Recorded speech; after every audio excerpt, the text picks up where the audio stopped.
Excuse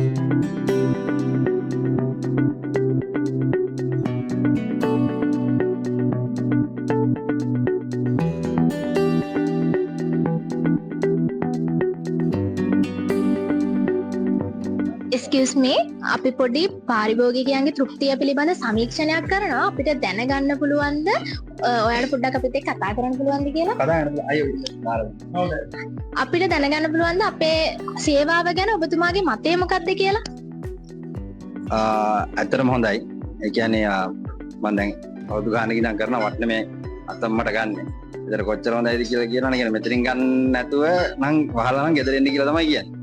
එතකොට නැත්තම් මෙතනින්ම තමයි මම අවුරුදු 7ම ගන්නෙ. ඉතාලම තමයි කියන්නේ මේ හොඳයි කියලා කියන්නේ නිකන් නෙමෙයි. මේගොල්ලන් හරි බෙහෙත් ටික දෙනවා. මොකද අපි වෙන තැන් වලින් මම try කරලා තියෙනවා. ඊට අද කොළඹ ගිහිල්ලා දැන් මගේ මීරිකමටත් එහා ගෙවල්. ඒතර ඒත් යන්න නැතුව මෙතනටම ඇවිල්ලා මේ බෙහෙත් ටික අරන් යන්නේ. මේ විශ්වාසය කාලයක් තිස්සේ මේගොල්ලෝ කරගෙන යන දේ හින්දා තමයි. ඔබතුමා දැනුවත්ද අපේ අලුතෙන් පටන් ගත්ත ඩිලිවරි සේවාව සම්බන්ධයෙන්? ඔව් ඇත්තටම මේ මම ගිය පාර ගන්නකොට මට ඒ පිළිබඳව කිව්වා මට දැනුවත් කිරීමක් කියලා දෙමුණා. දැන් ලීෆ්ලට් එකකුත් අපිට හම්බ වුණා. දැන් ඊළඟ එකේ ඉඳන් මම ඒක try කරන්න තමයි ඉන්නේ. මේ මොකද මටත් දැන් කරදරයිනේ මම මෙහෙ ඉඳන් ඇවිල්ලා යන එක. ඇත්තට මේක හොඳ සේවාවක් කියන්නේ. මීට කලින් පටන් ගත්තා නම් හොඳයි කියලා හිතනවා. දැන් ගොඩක් සැරයක් ඇවිල්ලා තියෙනවා.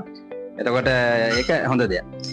මට කලින් ඔබතුමා කිව්වා මීරිගම ඉඳන් මෙහෙ එන්න කියලා. ඉතින් මීරිගම ඉඳන් මෙහෙ එන අතරේ කොයිතරම්නම් බෙහෙත් බඩු කඩවල් තියෙනවද? ඇයි මේ අපි ගාවට මෙන්නේ? ඔව් ඒක තමයි මම අර ඉස්සෙල්ලා කිව්වා වගේ මොකද ඉස්සෙල්ලාම අත්තම්මත් එක තමයි මෙතෙන්ට ආවේ. ඒතකොට දැන් තමයි අත්තම්මට එන්න බෑ දැන් මං එන්නේ. එතකොට ඒ බෙහෙත් ටික හරියට මොකද වෙදමත් වෙලා ලිව්වහම ඒකේ ඇත්ත සමහර කට්ටියක වැරදි වටහන වැරදි බෙහෙත් දෙනවා. අපි දන්නේ නැහැ නේ බෙහෙත් එක. ඒ වගේ යම් යම් දේවල් අපිට මුණ පාන්න වුණා.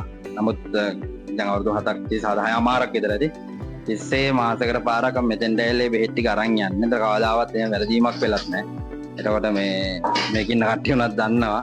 සමහර දේවල් මේගොල්ලන්ගේ නැති වුණත් ඒගොල්ලෝ මට පුද්ගලිකව හෙට එවලක් තියෙනවා ඒ දේවල් ඒ යම් යම් දේවල්.